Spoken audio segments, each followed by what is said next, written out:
I think it's about time for a new loadout video for the aircraft in Battlefield 5. We have so many to choose from now, and with the Pacific update and the recent 5.2 patch, some planes are completely dominating the sky. In this video I'm going to give you the usual breakdown of the best tips and tricks for flying planes alongside a comprehensive loadout guide for dogfighting, infantry farming or destroying enemy tanks. Sure, the game has been out for quite some time now, and most of you pilots probably already know your go-to loadouts, but many new players won't understand what has changed or really what to pick when jumping in for the first time.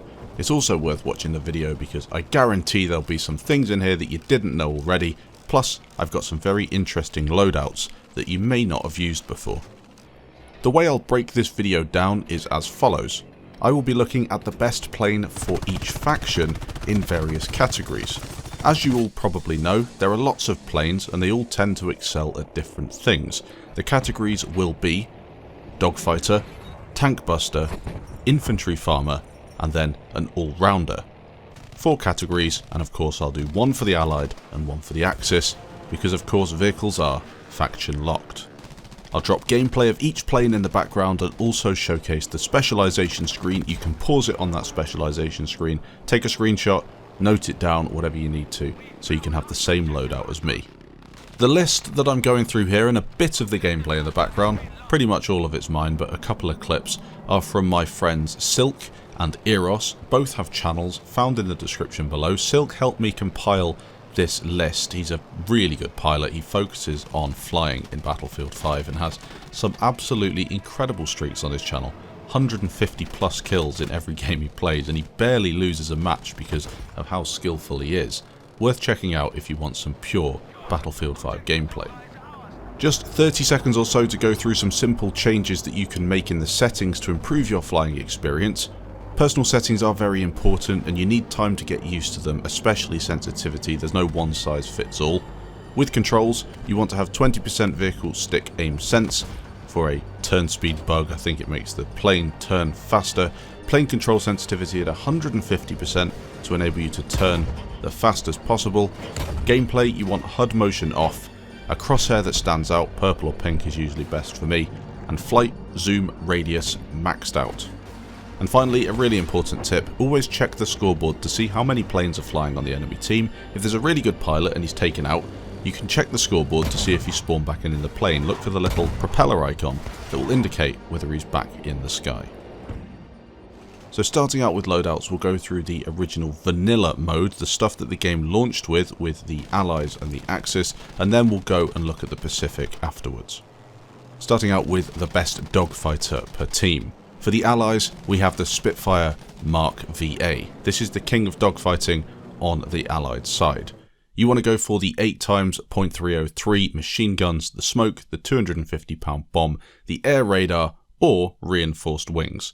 That's left, left, left, middle, or of course air radar or reinforced wings, whichever you prefer. They both have their perks. Starting with the first upgrade, taking the .303s is a great choice. They offer great kill speed versus air and infantry. Actually, surprisingly good versus infantry. Smoke is a good evasive specialization. You can pop it, fly forward for a second and then jink left or right, and the plane behind you might lose you. It might give you that little bit of an advantage to get away. The 250 pound bombs are effective versus stationary AAs, infantry and armor. And finally, both the air radar and reinforced wings have their benefits. Considering the state of the Fliegerfaust and the range of the stationary AA, air-to-ground combat needs to be achieved at range, meaning this plane isn't really that useful for doing anything but dogfighting because you simply can't get that ranged, effective damage on ground targets. It's okay, but it's really a dogfighter. For the Axis side, we have the BF 109G2. This is the best dogfighter in the game in my opinion. You run the armoured fuselage, pineapple wrench, auto leading edge, and then the rockets. There's also another way to set this plane up. You can go for the 20 mils, the air radar, the auto leaning edge and the rockets. So the first two specializations are slightly different. The first choice is for those who consider themselves decent in the air when dogfighting and aren't on a map that benefits from using an air radar. New players really should use an air radar, it will really help you, but you don't want to rely on it. A good player doesn't really need one. The armoured fuselage will protect against explosives. The pineapple wrench isn't that good. To be honest, I don't like it at all, but it is required to get access to the automatic leaning edge for faster turning, which, as you know in dogfighting, is very important. The rockets are then a good choice to smash air targets if you can aim. They are a bit tricky, but once learned, they are very strong. You can also annoy infantry with them and smash stationary AA guns, something very important when you're in the air. The second loadout focuses on easier dogfighting with the 20mm, the air radar, and the auto leading edge and rockets. This is more for those players that just want a plane on the Axis side that will do good in the air. That's what you want to go for. The 20mm air radar, auto leading edge and rockets. Moving on to an anti-tank bomber. This is a plane that can destroy tanks very easily. It's its focus and good for maps like Panzerstorm, maybe Alsen Dan. These larger maps where tank targets camping on hills are really important to take down. Starting out on the Allied side, this is a plane I absolutely adore. It's the Mosquito FB Mark 6. It's the anti-tank king. You can strafe any tank and destroy it in one run, cause widespread devastation with the bomb, and level buildings. It also rocks if you're behind a large enemy plane, namely the large Ju-88 bomber. You can fire that cannon into its behind and knock it out of the sky. I go for a full right side specialization on this one, as you can see on screen now, and look at the size of that bomb. It will really do some good damage. On the Axis side, it's a no-brainer. You're going for the Ju-88A, and that's not the first time that plane will appear in this list. It's a tank buster and will cause massive damage, and with so many bombs you can take out multiple tanks without too much trouble. Specializations, you want right, middle, right, right. Whilst the 75mm cannon is kind of fun and can take out enemy tanks, the bombs on the Ju-88A are simply too good to pass up. You can one-hit vehicles with ease, fly at range and still be accurate, and completely destroy pilots behind you with the upgraded rear gun. Good pilots will hit you from the front or above and you'll struggle to take them down, but for the most part, this flying fortress is insane. The Ju-88 also gets the plaudits when talking about an infantry farmer, but we'll talk about that in just a second. Now on to the anti-infantry bombers. These are planes that are focused on taking down infantry players at their core. Sure, they might be able to do other things, but infantry farming is what you're after. For the Allied side, it's a bit of an unusual pick. I've gone for the Blenheim Mark 1. The anti-infantry king, in my opinion. You run the explosive cannons and the accurate .303s to turn this thing into an infantry farmer. It's not as orthodox as the Ju-88 in terms of a carpet bomber, but very powerful in the right hands. The specializations can be seen on screen now, worth leveling up and trying out. It might surprise you. For the Axis side, it's a no-brainer. We've gone for the Ju-88A. It's a tank buster and also an infantry farmer with that right, middle, right, right specialization tree. You get so many bombs on this thing, as I said before. You can drop a few, see if there's anyone on the flag. If you're getting some hits, drop some more and save your large bombs for a tank that you might see on another pass. It's also really important to make sure you can either switch quickly into the gunner seat on the back, the rear, downward facing gun being the best one I've found, or have a teammate who can help you out. Moving on to the best all-rounder in the game. There are a few to pick from, it really depends what you're most comfortable with, but I find that the Spitfire and the Messerschmitt Bf-109 are the planes to go for, as they are capable of a lot of different tricks. Let's start with the Allied. So we've got the Spitfire Mark VB. This one you want to specialise with the 50 cals, the maintenance drills, the nitro and the rockets. That's a full right side specialisation tree. The 50 cal machine guns have less recoil and screen shake than the main guns, and although they are fairly difficult to aim, once you've mastered them they can be super effective versus infantry targets. Maintenance drills are a bad upgrade, however you have to choose them if you want to get the nitro.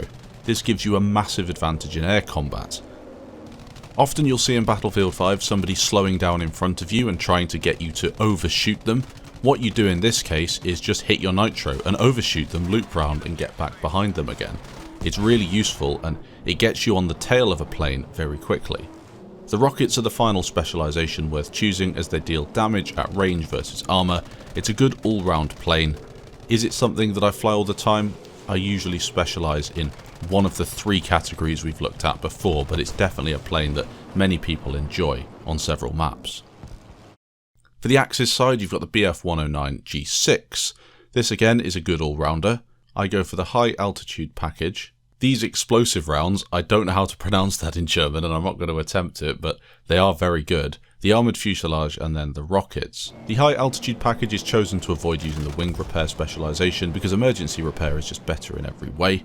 The cannons are good and can deal damage from long range versus infantry, but they also absolutely wreck bombers in close range. So switching between the main cannons and then those explosive cannons just wrecks planes, as you can see in the background. The armoured fuselage is a good upgrade because of the explosive damage you constantly receive whilst in the air, plus it might give you an edge versus the Fliegerfaust, even though the Flieger has been slightly nerfed. Rockets are once again effective at range and therefore a good choice.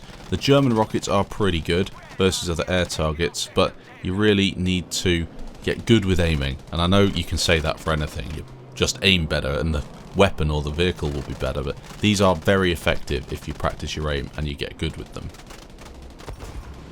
A few other planes that you could pick if you're looking for something different. The Mosquito Mark II. I go for a right, middle, right specialization tree. This thing will destroy things in the air very easily. Look in the background how it just smashes through enemy planes. The problem with the Mosquito, though, I feel, is that it's not quite as agile as the Spitfire, and it doesn't really do anything too much better than it. That's the Mark II. The other variant of the Mosquito has so much firepower, it's just worth taking it. But this one, the Mosquito Mark II, it's pretty good, but not something that I take all the time. As for the Stuka, the B2 is probably the one you want to go for. I've never really enjoyed using it much. As you can see, I've not leveled it up, so I don't have gameplay of it. But it is a plane that can do pretty much everything. It's a good all-rounder. It's a bit slow, the manoeuvrability isn't great, and it's not really a plane I'd go for. You then got the Ju-88C, that's kind of fun. An interesting loadout in the background. You can see how much damage you can do with that front-facing cannon. Again, not worth taking over the Ju-88A, but an interesting choice. Moving on to the Pacific Theatre. Of course, only 2 variants of the single plane per faction, so we can't really do the Dogfighter, anti-tank bomber, anti-infantry thing. You basically have 2 variants. You have a Dogfighter in the Corsair F4U-1C or the Zero A6M5. They are good at taking down enemy planes. So if you're exclusively hunting other air targets and doing nothing else, they have some interesting loadouts. But to be honest, you should be using the Corsair 1A or the A6M2. They're both all-rounders. With both of them, you want to go left, left, middle, right, right, middle. On screen you can see in the background what that means. I would say though, since the update, the 500-pound bombs have become a bit more interesting to use because you get that reticle in third person to help you aim them. They're very good versus tanks, plus the incendiary bombs have been nerfed a bit, so you can't drop both of them at the same time. This means that the 500-pound bombs definitely have a position in this skill tree and are worth trying out. Some map-specific tips for the Pacific. With Pacific Storm, it's more difficult to spot enemies, but spotting flares are very strong, so definitely use them on your first pass, turn around, see where they all are, use it as an indication, and then try and kill as much as you can from range. Always farm the Higgins boats, and make sure that you understand where the trenches are, because the splash damage in trenches is always better than out in the open. With Iwo Jima, again, focus on stationary weapons and boats. Make sure that you're looking out for the AA guns if you're on the US side, because they will definitely keep you away from all of the fun. And if you're on the Japanese side, again, careful out at sea, because you can find people on the ships on the AA guns, and the Fliegerfaust is definitely a problem too. So hopefully this video helped you out. If it did, let me know in the comments down below. Leave any tips and tricks that you have, or maybe a loadout you've been using that I haven't mentioned. Thanks for watching, and I'll catch you in the next video.